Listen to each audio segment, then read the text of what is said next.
Richard, how you doing? Hey, good morning, Keith Jones. How about Man, yourself? just happy to see you. Like every time I see you, I'm happy. I think of you. I'm happy. We've been together for so long, man, and you have been a consistent gift to my life, and I just want to thank you. Wow, let's close the show with that. For me, it's downhill the rest of the way. They can call you on home now. They can call you on home, huh? Very kind of you, Keith. Thank you so much. Okay. You're welcome, Rick. The title of this podcast is If You Are Willing to Challenge Your Own Limits, They Will Go Away. Mm. So why don't you kick us off when you hear that? How does it resonate with you? Um, well, I think one of the things that comes up for me is the idea of to what extent we're willing to feel uncomfortable, and to what extent are we willing to not feel necessarily secure, and to what extent are we willing to give up all of those behaviors which try to protect us for the sake of getting something better, which would be inner peace and a calmness and an acceptance of things the way they are. I guess the first impression I have is in terms of how to do that, maybe, is just to keep in the back of our minds that, to be fully alive, to be fully human, and to experience all that life has, and to be completely awake and present in the moment, Right. means that you're going to be continually thrown out of the nest. No doubt. I think that's just sort of the base rule of what to expect with reality. Reality is an expert at throwing you out of the nest. So the sooner you can get to the point of realizing that your limits are going to be self-defeating, I think that the better it is that you can start to accept that being thrown out of the nest is the normal condition. And that's what we're going to deal with today. And I'm not going to want things to be different. I'm going to do what I can to change them. I'm going to accept what I can, what I can't change, and then I'm going to do whatever I can to raise my limits, to raise my expectations for self, so that I soar. Now that's uncomfortable, but everything we're dealing with in the self-help area is uncomfortable, because one of the reasons why we want help is because we're not happy with where we are. So the idea of being uncomfortable with a new way of thinking is normal.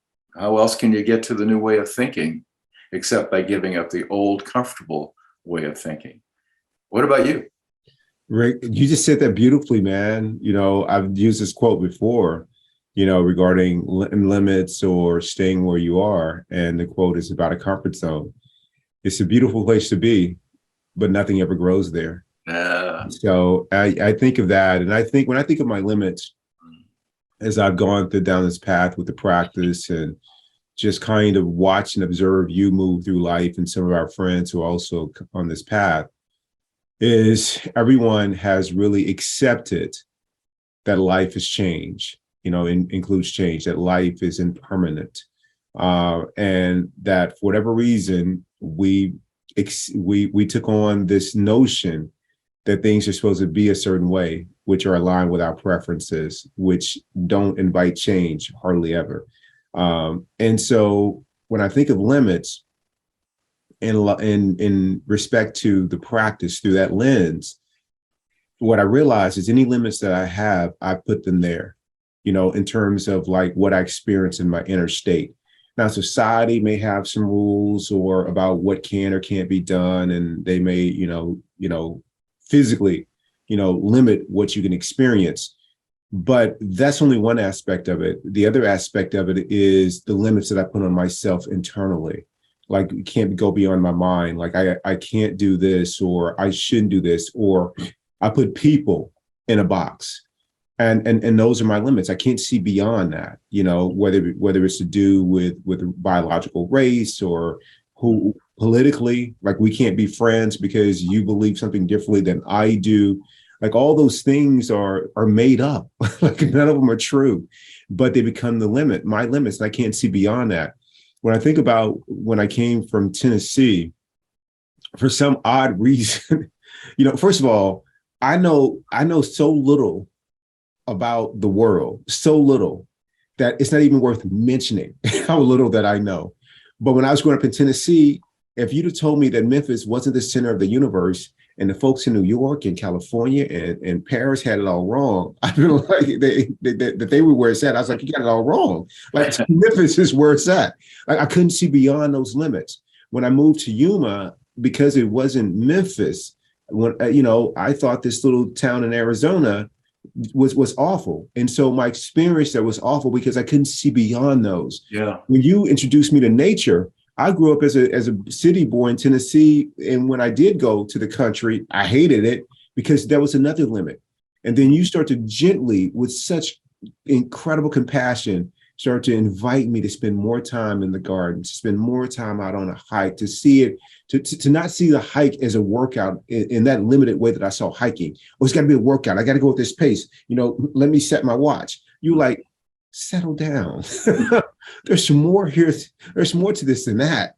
And you did it with such love and care. So I began to move beyond that.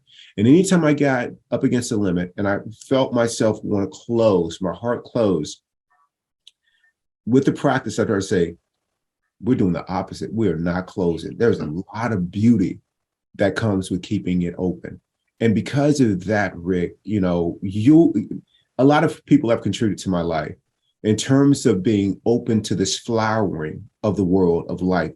The lion's share of credit goes to you for helping me see that. And I know you don't like to hear me acknowledge you like that, but baby, you have done that for me. And I'm just so grateful of it. And so every day when I come up against one of those edges or one of those limits, I say, we're not closing.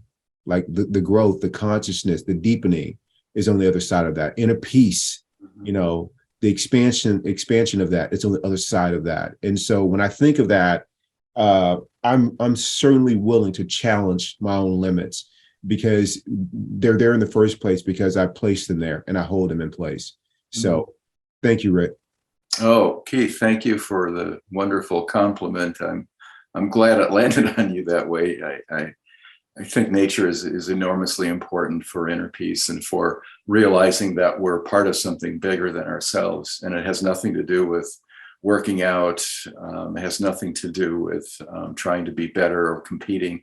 It's all about just feeling that you're part of a matrix of life, that the life force is within you and without you. And everything that you're doing on that hike, when you're not seeing other cars and big buildings, is remembering, giving your body a recharge about how important it is to recognize that you're part of nature, and your life force is within you, and you have to pay attention to it and nurture it. Well, I think you said everything that could be said about how to come up against self-defeating obstacles. We often don't see them as self-defeating, as you say. Those ways of being give us a comfort zone, and usually they're successful, or they wouldn't be maintained. What's not successful is that when you find yourself constantly trying to hope for things being different or fighting with the circumstance. Why did this happen to me? Why am I in this position? How come I got this terrible circumstance and the guy across the street who's a jerk didn't? When you start getting into that mode of thinking, then you have to realize you're coming up against things that are expectations of how you want the world to be, and you need to change your paradigm a little bit.